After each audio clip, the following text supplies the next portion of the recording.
Hello, this is Shelby on Shelby's Edge. Welcome to another video. In this video, I'm going to be talking about gear setup and the rings. What you would need jewel-wise and what kind of rings would be the best for your character. Keep in mind, this is my 120 level character, so it's going to be a little bit different for the lower levels. What I have equipped is the deep water rising ring, and the reason why I don't really care about the damage at this point. What I'm caring more about is the 12% pip chance, the 11% damage, and the sockets. I really don't care much for the tier jewel sockets. I like the different rings and anthems that don't have those. What I really want is the circles and the tier and maybe a square or something for the jewels. But I do have 6% pierce on here. Comparing it to this ring,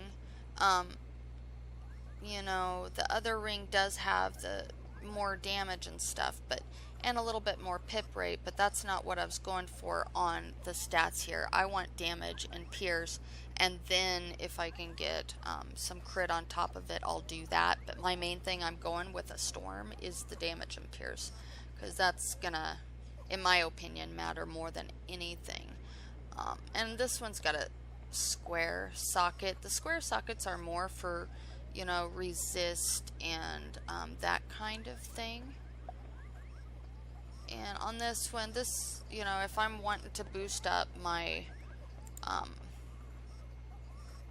my crit a bit, I could wear this one, the Mage's Blustery Seal. But the problem is on this, then I lose my damage and my pierce, and I really don't want to lose those two things. And again, depending on which character you have and what school, depends on what kind of ring you're going to choose also.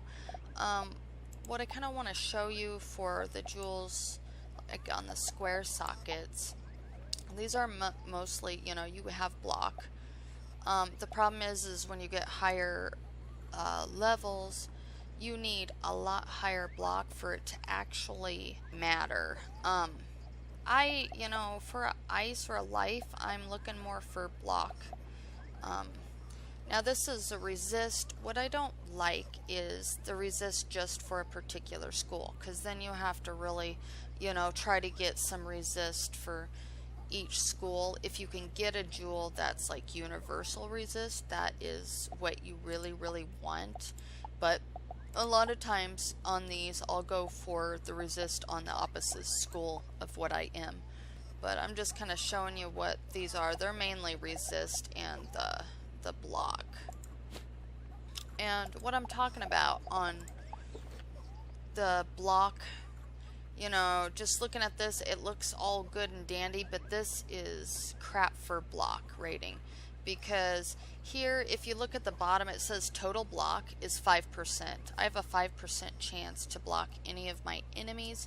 You really need this to be pretty high. I would say at least 350. It would be better at 500.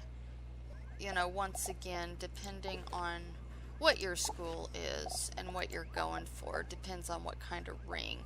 But I look for the rings that have, you know, the best damage and pip chance if I need that, and then the best jewels. Like this one's not terrible, it's a tier circle square, but what I'd really want is a circle square, or a circle square triangle. I know there's some out there like that.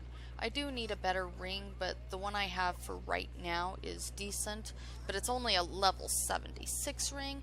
What I really want is to get the alpha and the omega ring.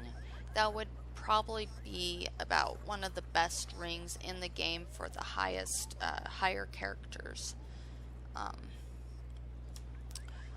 Well, I hope this video helped some of you guys out on gear and gear setup. I know there's a lot of people that don't quite understand it and just need, you know, different perspectives, and because everybody, you know, whether you're a new player that's really good at the game or an old player, we're all going to be telling you something different. But this is my perspective, and this is what I look for and I feel is important.